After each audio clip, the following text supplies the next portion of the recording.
الرحمن الرحيم الحمد لله رب العالمين والصلاة والسلام على سيدنا محمد طه الأمين وعلى آله وصحبه الطيبين الطاهرين ومن اتبعهم بإحسان إلى يوم الدين.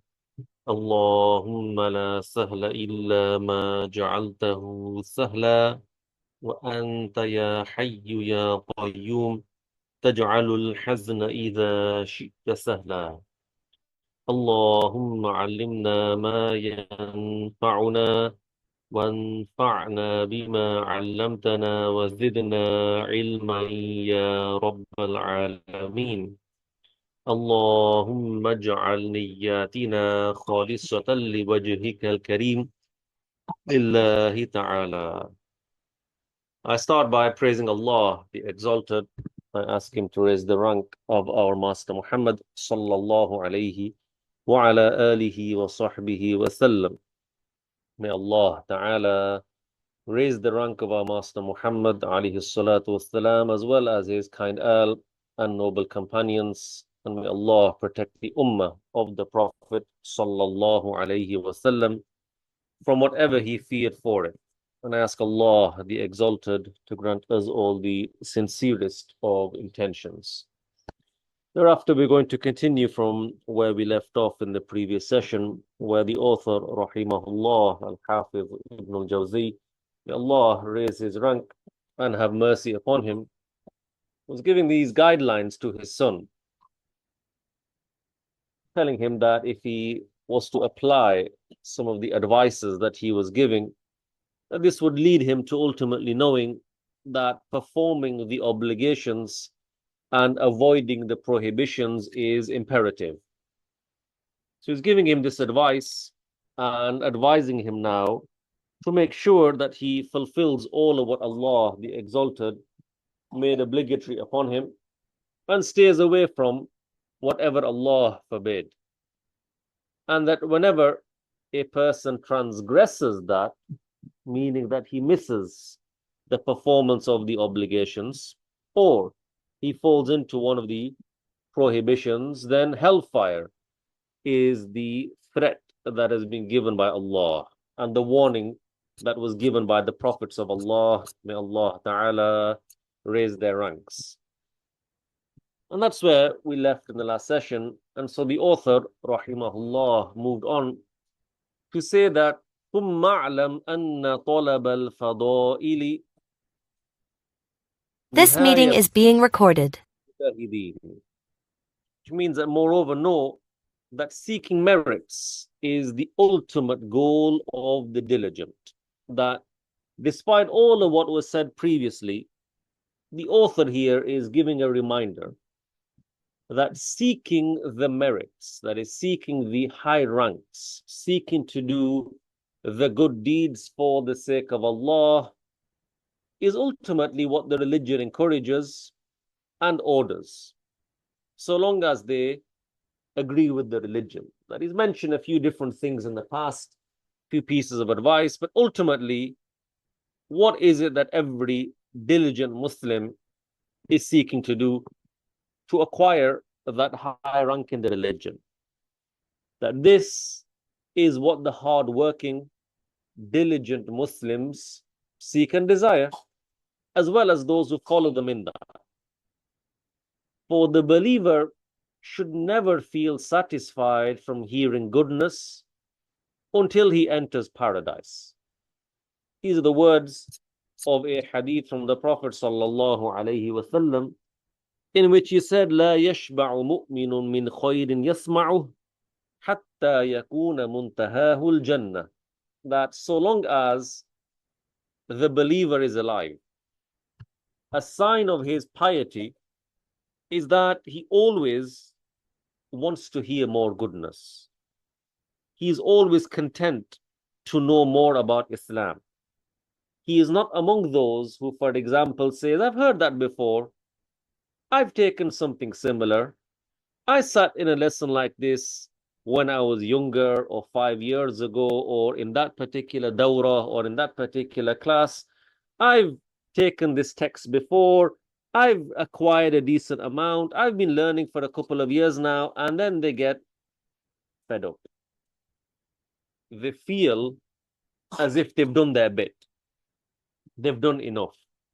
They've acquired an amount, they claim, or a standard by which they feel they don't need to learn anymore. And this is not the sign of the pious Muslim.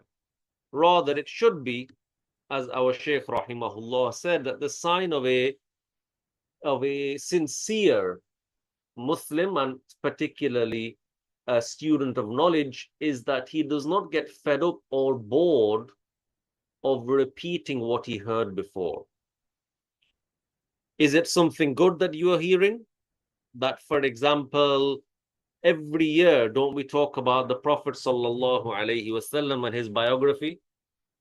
Does one say, well, I heard it before. I've learned before that the Prophet performed this miracle and that miracle. And I learned before that the Prophet sallallahu alaihi wasallam received revelation at this age and the like. I don't need to hear it again. That's not a good sign within a person. Rather, even if one had heard something like this, is it not good to hear about the Prophet sallallahu alaihi wasallam? Is it not good to learn about his manners and hear them again? Is it not good to hear about Allah, the Exalted, and his attributes again? So one who is willing to do that, ultimately, until he enters paradise, meaning until he dies from this life, and ultimately enters paradise, this is how the believer should be. Hence, the intelligent one who works hard to obey Allah seeks those merits and treads the path to reach them, meaning that they spend their time doing the good deeds, they spend their time obeying Allah, they spend their time doing what they can to raise their rank with Allah subhanahu wa ta'ala. That's what a person who is a diligent Muslim understands this life to be and what it is for, and subsequently uses their time for that. So as the author said, seeking the merits is the ultimate goal of the diligent. He then said, ثم الفضائل تتفاوت فمن الناس من يرى الفضائل الزهد في الدنيا ومنهم من يراها التشاغل بالتعبد. The author said, merits vary in rank, meaning that the different merits have different ranks. Is that not the case? That different deeds have different reward and different merits have different ranks and statuses attached to them. So here, Ibnul Jawziyy, may Allah have mercy on him, it's as if he wanted to take by the hand of his son to teach him the most important aspects of the high-ranking deeds and merits. For many people know that it is good to follow the religion, that this is the best path to follow. However, they were not guided to know and follow what is best to do on this path. Meaning that the average Muslim knows that they should worship Allah.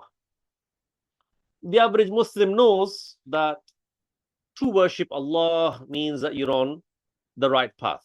It makes you a good Muslim. The average Muslim knows that to spend their time in acts of obedience is something good. But they're not always in the know about which deed is best or how to perform a particular deed in the proper way, or perhaps what to start with. Shall I finish reading the Quran first, if I've not done so far? Should I try and read Sahih al-Bukhari? Should I try and feed the poor? Should I try and dig a well in where my parents were born? Like, these are all good deeds, but a person is not always aware of what is the best one. What should I start with? What has more reward? What has more benefit? What has more need? So the author here is guiding his son to what is best for him.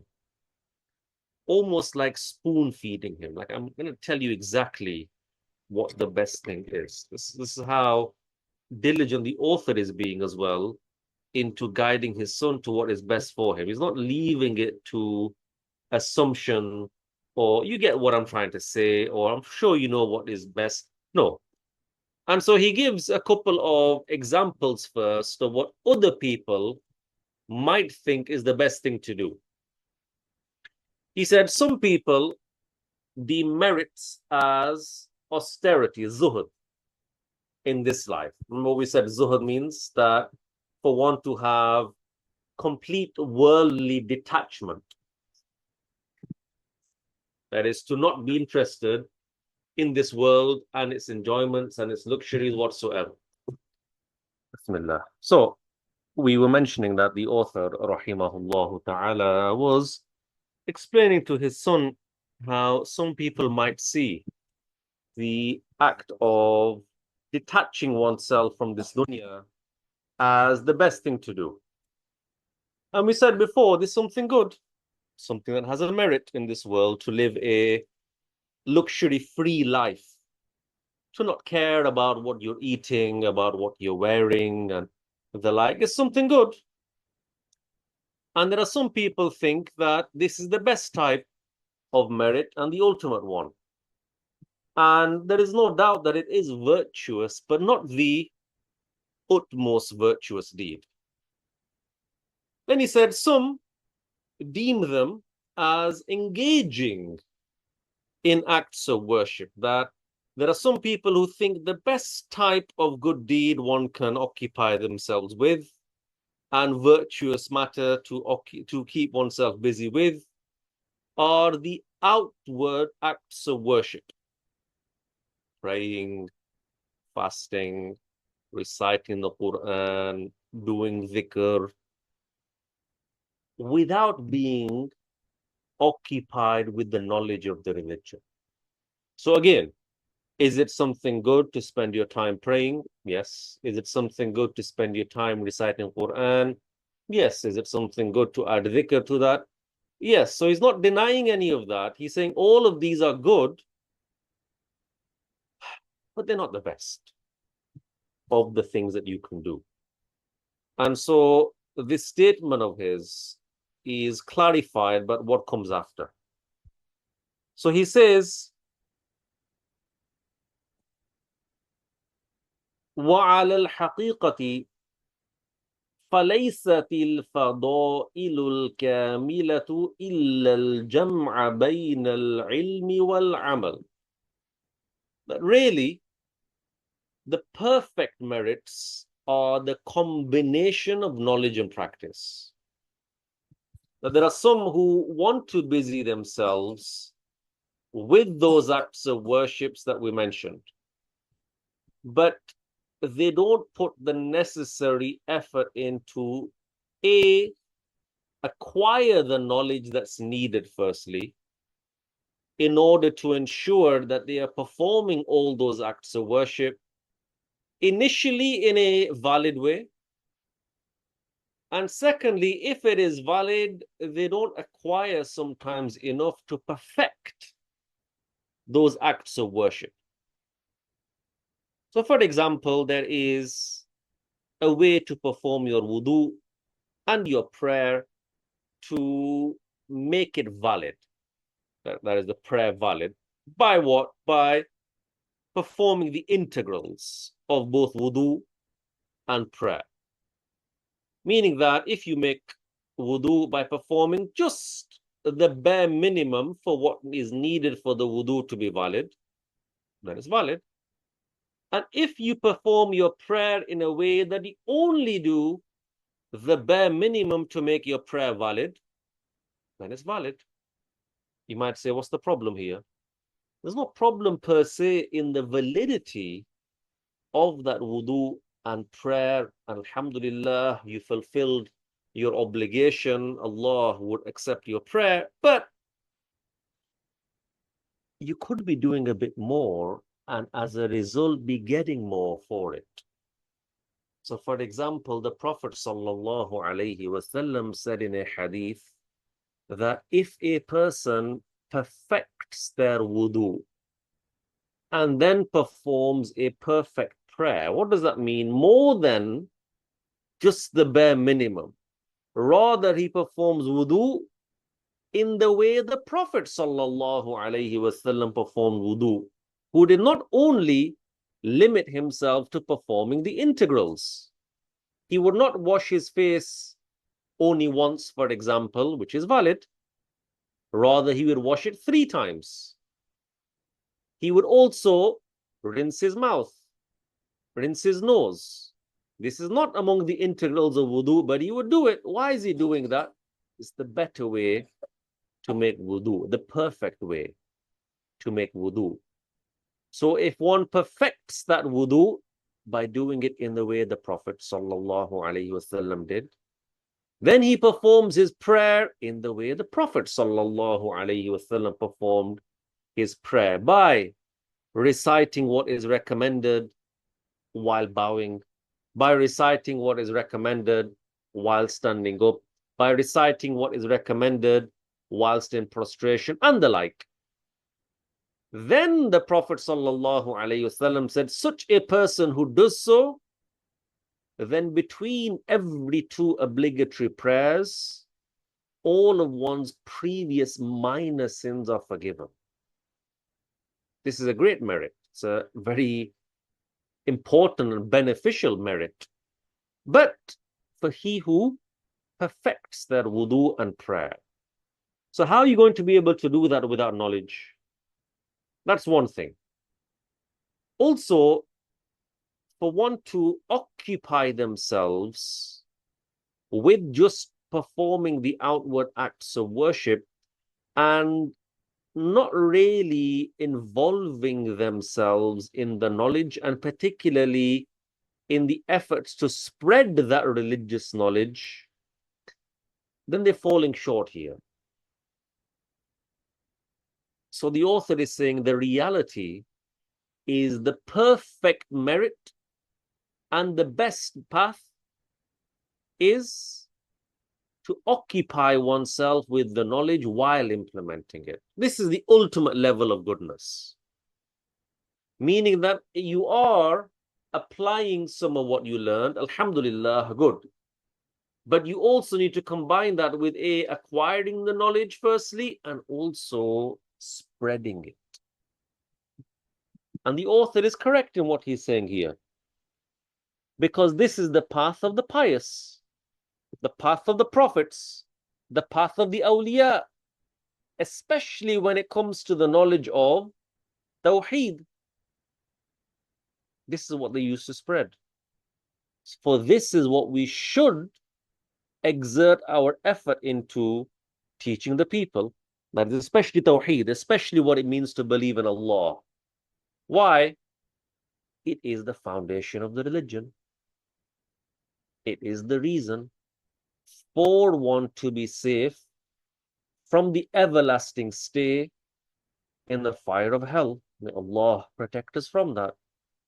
So if a person has that knowledge, that is, they know what it means to believe in Allah, they know what the correct belief is, and they busy themselves with just praying optional prayers all day and performing dhikr and reciting the Quran all day, in itself, it sounds good. But if there are people yet to learn what it means to believe in Allah, and you have that knowledge, then that's what you should be doing.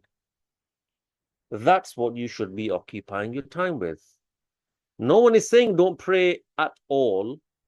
No one is saying don't add to your obligatory prayers with some of the optional prayers, but don't occupy yourself in such a way that you don't have any time left to teach the knowledge, especially the belief in Allah and the Prophet sallallahu alaihi wasallam.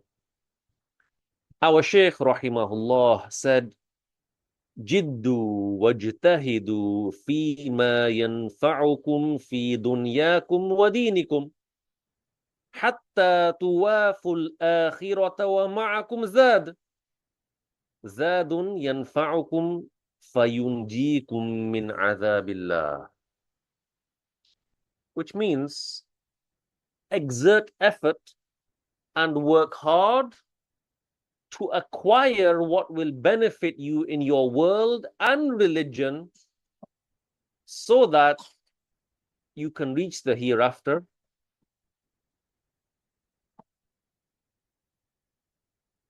So that you can reach the hereafter and you have with you provision which will benefit you and save you from the punishment of Allah. Meaning, do in this life and spend your time and efforts in this life to acquire what you can take with you in the hereafter that will benefit you and save you from going to hellfire. What is that? The good deeds. And wouldn't you want to take with you the best of deeds and what will give you the best chance to be safe from the punishment of Allah and give you the best chance to enter paradise? Yes. And what is that? Well, the scholars of Islam said the best thing that you can occupy your time with is the religious knowledge, learning it and teaching it. Whereas if we are busy in worldly occupations, we said before, you got bills to pay, you need to go to work. No one is saying that you can't do that or you shouldn't be doing that at all. But if it's the case that you've allowed yourself to be engrossed in the worldly cycle, whereby your mind is thinking about not just going to work, but what you get from going to work, which is the salary that comes with it. And after you spend some of your salary paying your bills, how much is left at the end of the month? And you tally that up and say, I need to continue working like this for the next 6 months so I can save up for that holiday that I've got my eye on. And so your work day after day and week after week and month after month is thinking about working towards that worldly luxury. And so that's where your time is going. Someone offers you overtime. Someone says, so-and-so is not here today. Do you want to take their shift? Yes. It will make me easier. It will enable me to acquire that money quicker so that I can go on that holiday. That if this is what life's about for you, and that after this holiday, oh, so good, I need to come back next year or next month or in 3 months or the next holiday, instead of Turkey and Antalya, we'll go to Dubai. And instead of Dubai, we'll go to this place. And we've tried that place, and how about that place? And then all of that suddenly comes to an end. How? You die. And you found when you wake up, meaning in your resurrection, that you are not prepared anything of goodness for your hereafter. Then what can you carry with you that will act as a means for you to be safe from the fire of hell? At that point, can you say, but I've got 2 masters, 3 degrees, I've got a PhD in this. You don't know how well my community thinks of me. I've got this award and that award. My face has appeared in numerous newspapers. I've even appeared on the television. Okay. Which of those achievements benefit you in the hereafter? Which ultimately of those can you say, this is going to save me from being punished by Allah?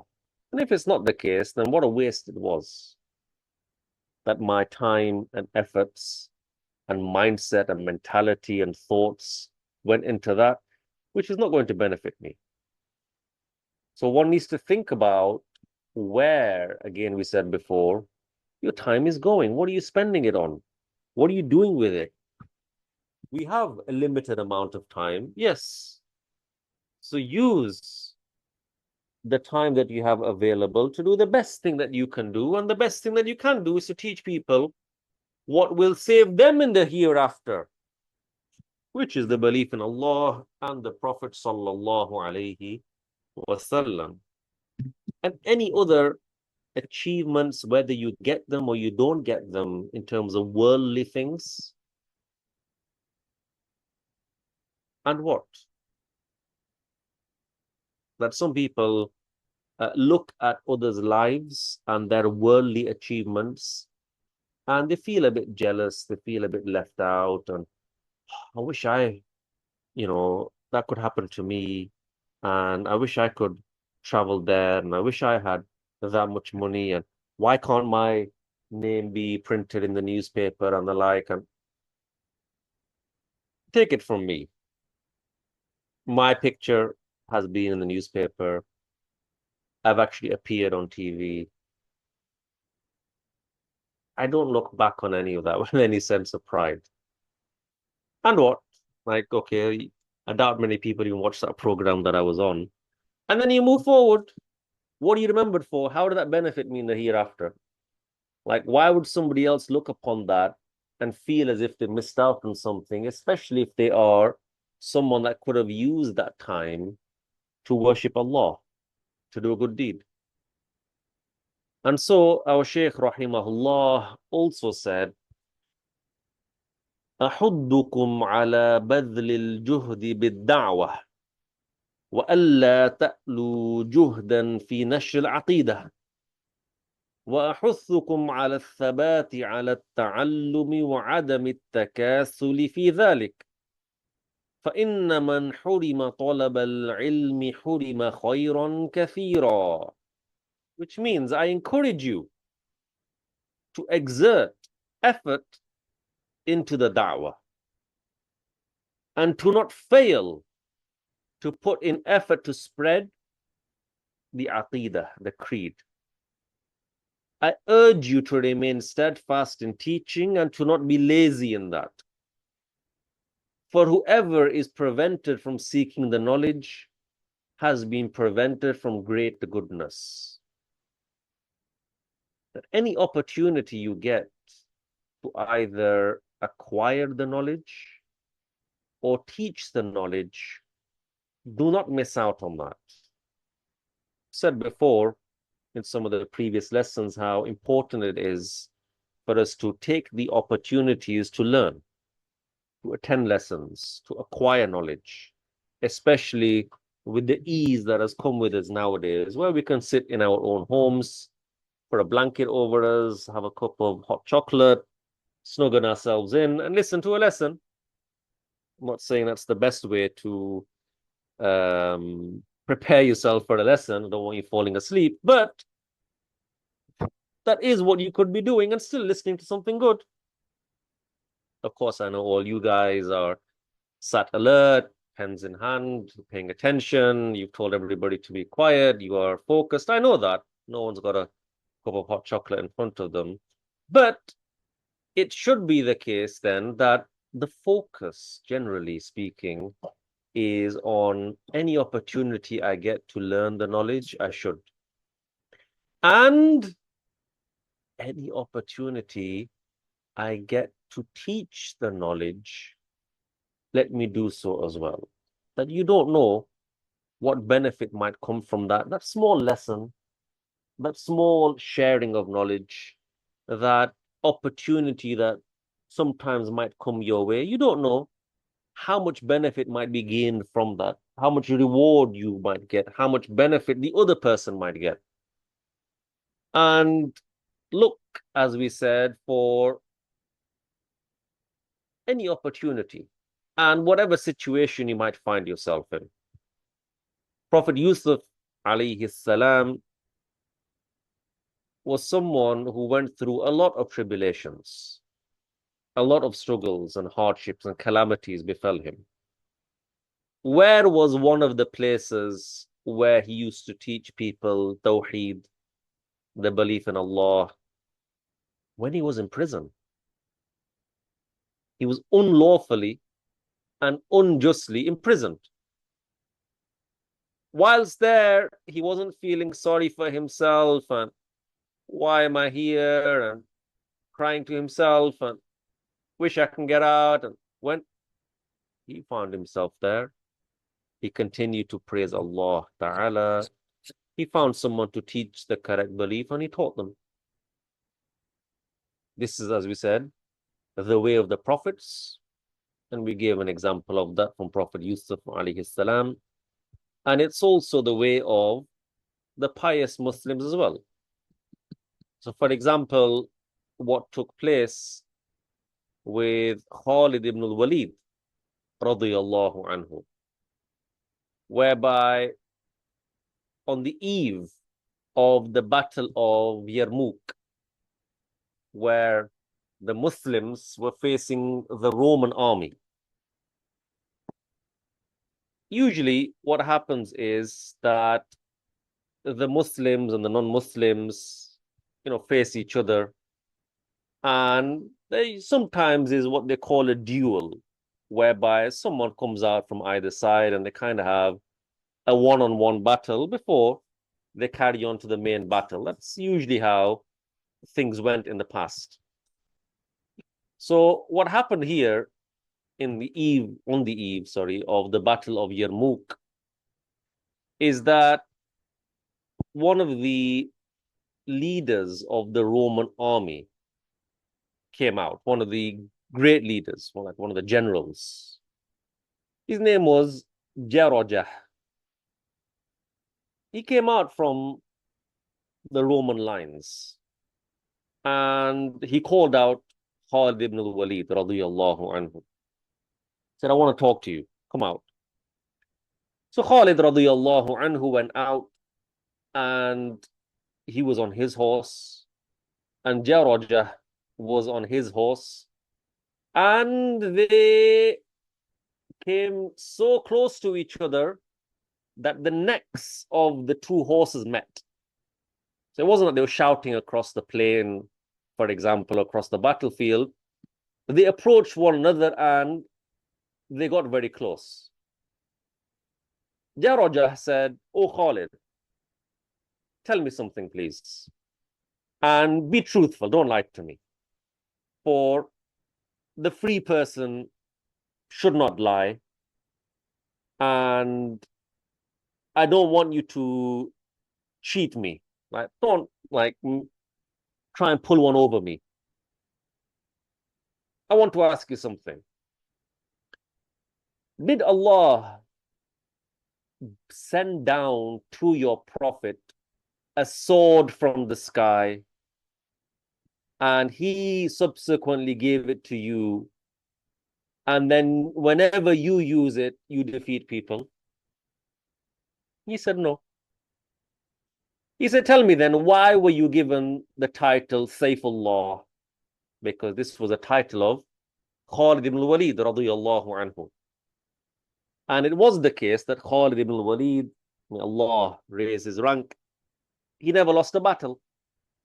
So there was a rumor that was spread that the reason why he is victorious in all of these battles is that he got a sword that came down from the sky and he uses it in the battles, and that's why he wins in all of these battles. So Jawziyy said, I want to know, is that really the case? A sword came down from God, and that's the sword that you use, and that's why you're victorious in all of these battles? He said, no. Okay, then, so why do people call you Sayfullah? So Khalid radiyallahu anhu responded. He said, Allah sent to us his Prophet Muhammad sallallahu alayhi wasallam. He called us to Islam, but we fled from him. We didn't listen to him. And then Some of us started listening to him and followed him, and some of us remained stubborn and belied him and stayed away from him. And I was amongst those that belied him, said, no, he's not truthful, and I stayed away from him. Then Allah Ta'ala changed our hearts and guided us to the right path. And we embraced Islam and pledged allegiance to him. He said, then the Prophet sallallahu alaihi wasallam said to me, Anta sayfun min suyufillah, sallahu Allahu ala al-mushrikeen. He said to me, so Khalid radiyallahu anhu is saying that the Prophet sallallahu alaihi wasallam then said to me, you are a sword of God by which Allah Ta'ala defeats the idol worshippers.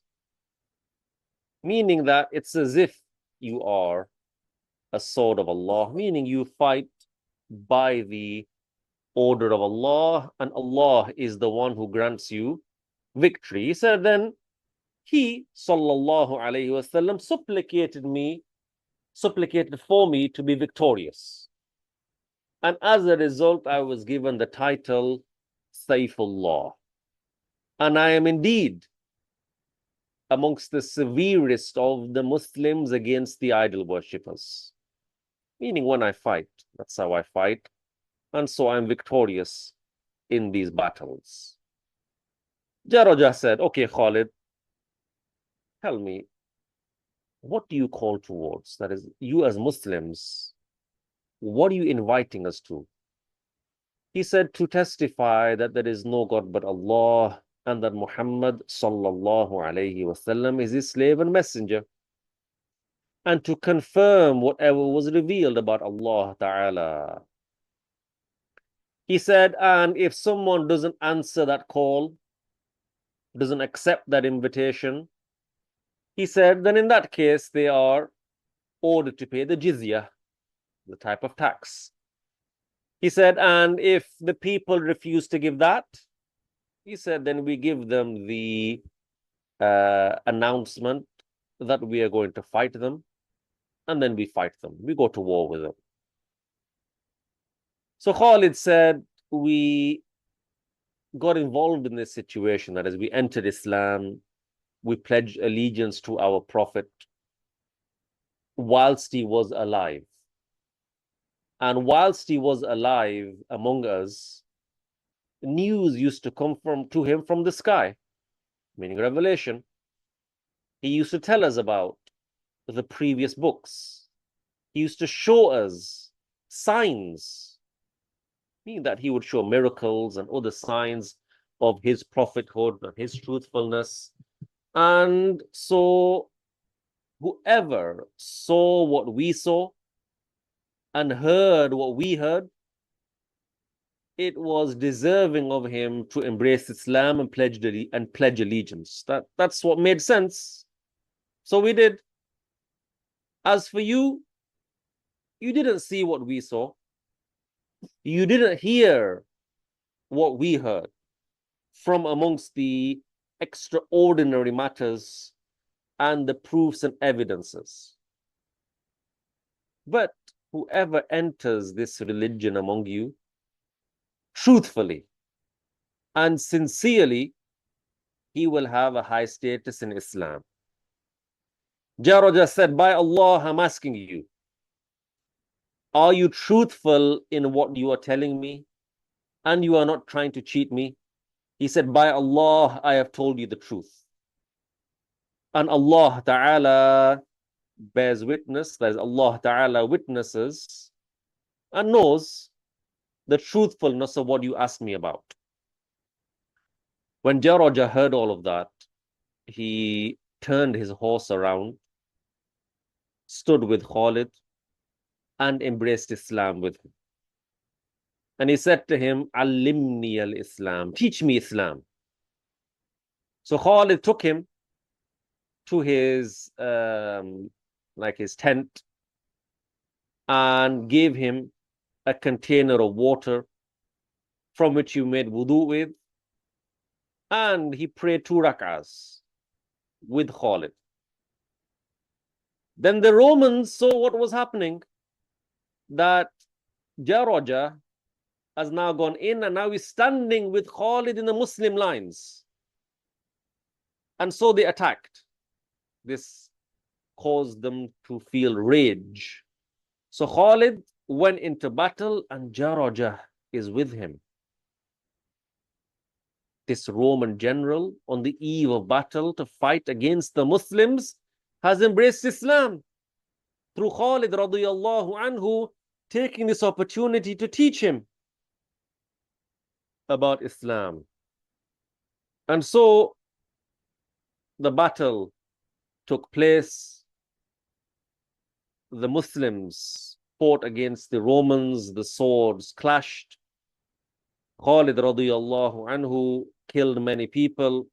Jawziyy killed many people. They fought from the start of the day until the end of the day, until the sun set. The Dhuhr prayer was performed, the Asr prayer was performed, and the battle ended. And during that battle, Jawziyy was wounded. And as a result of his wound, he died. He died as a result of what? Fighting in that battle against the non-Muslims. All he had done as a Muslim is pray those 2 rak'ahs with Khalid radiyallahu anhu. Would one say, well, he didn't do much, therefore he doesn't have a high rank as a Muslim? No. He embraced Islam, he fought jihad with the Muslims, died as a result, and having prayed 2 rak'ahs, he died as a martyr. Khalid radiyallahu anhu had taken that opportunity to teach, and look at the benefit that was attained for both of them as a result. So any opportunity you get, knowledge, take it, acquire it, spread it, all with sincerity to Allah Ta'ala, and you will see the benefit and the merits of that in this life and in the hereafter. May Allah, the Exalted, facilitate that for us, enable us to be diligent, hardworking, and sincere in acquiring religious knowledge, and to facilitate for us the opportunities to teach it in the best of ways, with accuracy and intention as well. And may Allah Ta'ala make it a means for us to be safe on the Day of Judgment and enable us to enter paradise amongst the most pious of Muslims. Ameen. Walhamdulillahi Rabbil Alameen. And there today for inshaAllah. Barakallahu feekum, and Allah, the Exalted, knows best.